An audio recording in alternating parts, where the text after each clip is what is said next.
बड़ी दुनिया pain killer खाने की आती हो जाती है। इवन मैं घर में गया तो वो जो हमारी भाभी थी वो बताने लगी कि उनके घर की जो मेड थी, आंटी, वो एजड सी आंटी थी बैठी, वो कहती जी ये आंदे नाली पूछती जी पैनाडोल लगी 2 गोलियां वो रोज़ आके खाती फिर काम शुरू करती। मैं जानना चाहूँगा ये पेन किलर्स जितने भी हैं ये बेसिकली करते क्या हैं और इनको दुनिया में अब डिस्करेज क्यों किया जा रहा है? सर जी पेन किलर्स है ना सर, लफ्ज़ किलर का इस्तेमाल हो गया ना। किलर का मतलब यह है कि उन्होंने उस पेन की ये वजह देखे बगैर कि इसकी वजह क्या है और उसको उसका सोर्स क्या है, उस पेन को थोड़ी देर के लिए उन्होंने ख़त्म कर देना है। जैसे डॉक्टर साहब ने अभी थोड़ी देर पहले कहा था कि वो जो पेन है वो एक इंडिकेटर है इस बात का कि कोई ना कोई गड़बड़ चल रही है, लिहाजा उसको देखो ये क्यों है। अल्लाह ताला ने समझे एक नेमत के तौर पे चीज़ बनाई है, ये क्या चीज़ है। अब हम अगर इसको ज़्यादा इस्तेमाल करेंगे 2-3 काम करेगी। ये मैदा ख़राब कर देती है पहले, क्योंकि इसके अंदर जो ऐसे केमिकल्स हैं जो मैदे की झिल्ली को नुकसान पहुंचाते हैं। अच्छा। अल्सर होना शुरू हो जाता है। इसके बाद अगर ज़्यादा इस्तेमाल में किया जाए तो फिर ना सिर्फ जिगर ख़राब होता है क्योंकि उसके थ्रू ये गुजरती है, गुर्दे ख़राब होने शुरू हो जाते हैं। लिहाजा किसी भी चीज़ की हद से ज़्यादा इस्तेमाल बहुत ज़्यादा नुकसानदेह है और ये हरगिज़ इसको इस्तेमाल बहुत ज़्यादा नहीं करना चाहिए।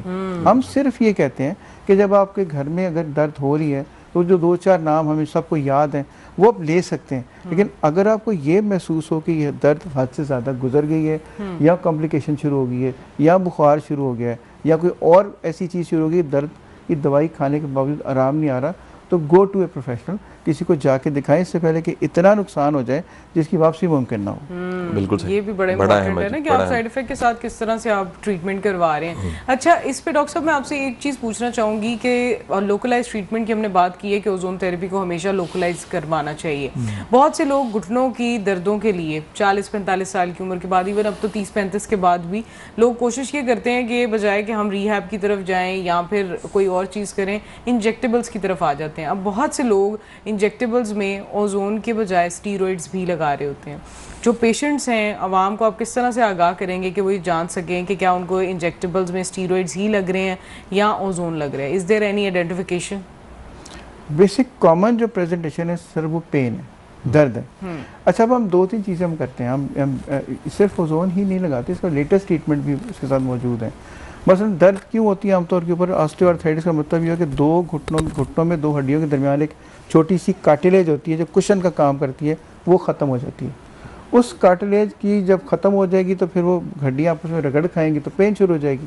स्टीरॉयड का काम ये है कि उसने कुछ देर के लिए उस सारी चीज़ों को समझे कि नम कर देना है, वो फिर पेन कुछ अरसे के लिए रुक जाती है। लेकिन स्टीरॉयड के अपने नुकसान हैं जो कि काफ़ी ज़्यादा नुकसान होते हैं। हम 2 काम कर सकते हैं।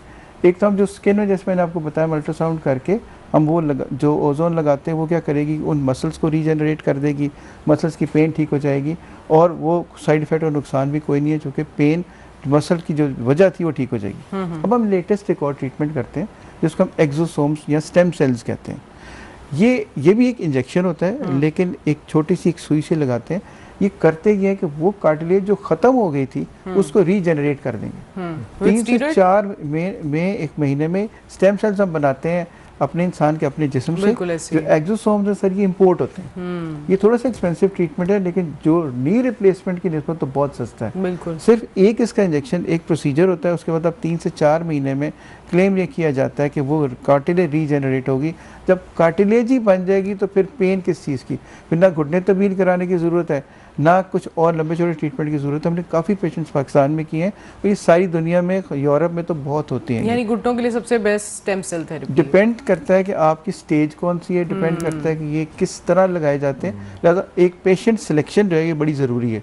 मकसद बताने का सर ये है कि हर दर्द का इलाज घुटने की ना स्टीरॉइड्स है और ना हर दर्द का इलाज घुटने की रिप्लेसमेंट है।